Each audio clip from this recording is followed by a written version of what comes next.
The simplest, most affordable, and fully approved installation of the Solax X3 Hybrid inverter, allowing you to make full and complete use of the system's potential, including the automatic switch to emergency and backup power mode, which is always included as a standard feature. This ensures continuous and reliable power supply. We're kicking off today's episode with this topic. Welcome to another video on this YouTube channel. As you can see, I'm back in the country, though not for very long, but still. And as many of you noticed, I was once again quite annoyed about the installation of a Solax X3 Hybrid system, especially because it involved components that I had supplied. But I have to acknowledge, it's partly my own fault, mainly because I simply wasn't there at the time. During that time, I converted an entire village to self-sufficiency, while someone I had even personally recommended did a number of things at one of my clients' sites that I would never, ever have accepted or approved in that form. And that's exactly why I truly regret it in hindsight, dear customer, who now knows exactly that he is meant. I promise you, it will be put right 100%. It was my mistake, and I will certainly not make it a second time. I had genuinely relied upon someone in good faith, truly believing that the countless extensive hours of detailed technical discussions in which I generously shared my knowledge and expertise should have been more than enough to absolutely prevent exactly these kinds of glaring inconsistencies from ever occurring. In the past, I have really invested many hours free of charge, supporting various electricians with their own projects by sharing my expertise, answering their questions about photovoltaics and other topics as well. As I said, always free of charge, without expecting anything in return, knowing that this definitely helped them shine with their own customers, and as a result, earn money. That's why I was especially annoyed in this case. Please forgive me for that. I'm sure everyone understands. In truth, it's really just minor things that need to be corrected. Maybe I overreacted a little, but that's not what today's episode is about. Instead, in today's video, I'll explain how to most effectively size a Solax X3 Hybrid system with regard to the AC output power of the inverter. In a nutshell, this is why in most cases, you don't need a separate transfer switch for emergency and backup power operation in the event of a power outage.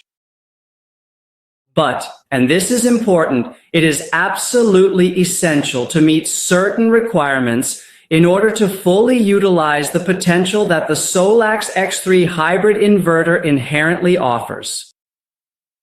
I will now show you the significant advantages of this very simplest and most straightforward type of installation, and also thoroughly explain precisely where its inherent limitations truly lie, or rather, when it genuinely makes practical sense, which is in fact quite rarely the case, to install an external or an additional separate transfer switch.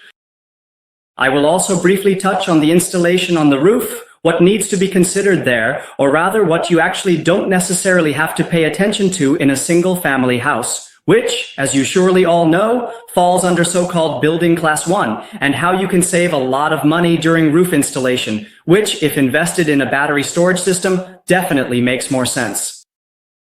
If you're interested in today's topic, stay tuned until the end, because as always, it's going to be exciting. Feel free to support my work with a like or even a channel membership. Go ahead and hit the subscribe button. Activate the little bell to the right so you don't miss anything. Most of you know me, but for everyone else, I'm Alex. Enjoy the video.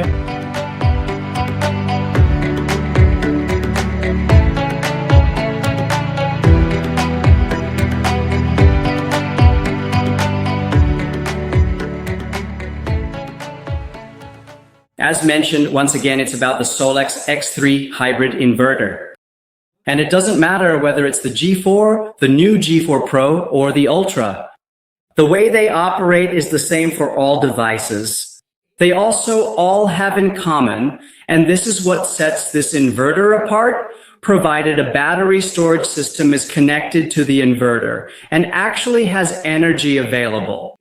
I'm going to leave out the super backer function for now. The system automatically switches from its typical grid parallel operation, meaning when it's running in its normal operational mode directly into EPS mode as soon as there is absolutely no voltage detected on all three phases at the grid connection point. So, in a very typical and common case of a complete power outage, for instance, and we can't actually prevent the inverter from performing this essential function. Try it out. Disconnect the inverter from the grid voltage at the connection and it won't switch off. Instead, the display will show EPS mode. And what does it mean when EPS mode suddenly appears? Quiz question. It means that it has automatically, without any further action or additional components that the customer would have to pay for, switched over to emergency and backup power mode. And that also means, and this is the same for every installation, regardless of the settings, and we can't prevent it, not even if we wanted to. Under no circumstances will the inverter supply power from its grid connection anymore. Instead, just milliseconds after the grid connection is without voltage, there will be voltage at the EPS output. Whether and under what conditions current amperes will actually flow, there depends on our settings in the EPS settings. But basically, there is now always voltage present there, and it's fully automatic. And this output, where voltage is now present, can be used to utilize the energy stored in our battery or the energy provided by the modules. And all of this happens completely automatically and without any additional switching device. And that also means that all consumers connected to this outlet will, as soon as this outlet is live, as mentioned, definitely in the event of a power outage, be supplied with electrical energy from the storage and, of course, from the sun. And now some of you might be wondering, perhaps with a touch of skepticism, wait just a minute, if we were to connect our entire household, every single appliance and light, to this system, then we would only truly have electrical power available to us precisely when there's a significant power outage, which seems counterintuitive. And this question is absolutely justified, because in the default setting, as mentioned, there is only voltage at the EPS output when the grid connection is without power. That means in normal operation, when the public grid is available, no electricity flows from the EPS output. That's why, with this variant, which is only one of two possible options, we would have to have our consumers connected to the grid connection for the time when the public grid is available. And in the event of a power outage, when electricity then flows from the EPS output, our consumers would have to be connected to the other output in order to be supplied with power. And that's precisely why, for this particular variant, there are indeed two distinct possibilities. But as I have already stated, this specific option represents only one of the two available and viable variants, namely an entirely automatic switching of the various consumers between the two primary connections using the advanced EPS box, or alternatively, a completely manual switching of the consumers between the two established connections. What I want to make clear to you now is that we are not switching the inverter between normal and emergency power mode with this. Instead, with this switching, we are simply connecting our consumers to whichever connection is currently supplying power. And this is exactly what is repeatedly communicated incorrectly. Please take a look at my video about the EPS box. I really explain it there down to the smallest detail. But there is also a second option for how I can operate the inverter. Namely, I can set it up so that if the power goes out, it disconnects from the grid just like in the first option. However, with the second option, the inverter supplies its self-generated energy during grid parallel operation. That is, during normal operation when the grid is available, not just from one, but from both outputs. That means it simply connects the two outputs together and acts as if there were only one. Simply put, we have one output. Technically, there are two, but they are now connected. And when there is no power outage, both the public grid and our consumers are connected to these joint outputs. If the power now goes out, it disconnects the part of the shared connection that is linked to the public grid, and from that point on, it operates just like in the other variant. So the two variants only differ during grid parallel operation. In emergency and backup power mode, the system always works the same way. And you simply activate the second variant in the advanced settings under the menu item External ATS, or external switching box.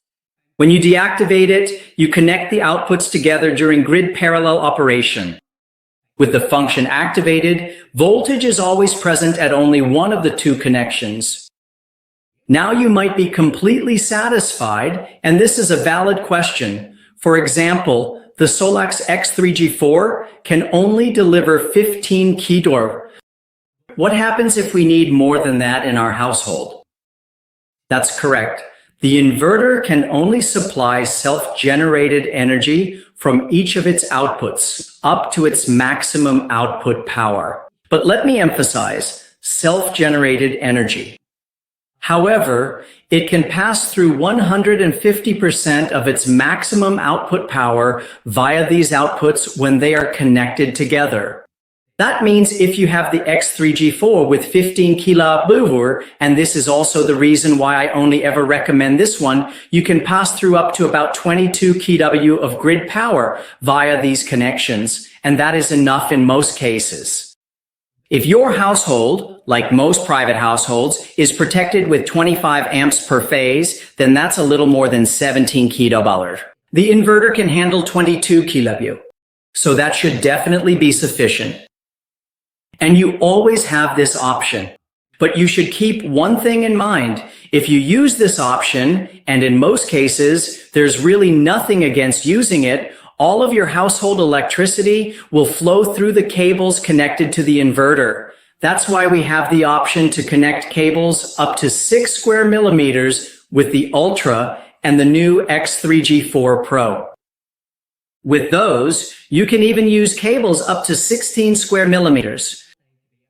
And a cross-section of 6 square millimeters is also recommended if I want to supply the entire household with it.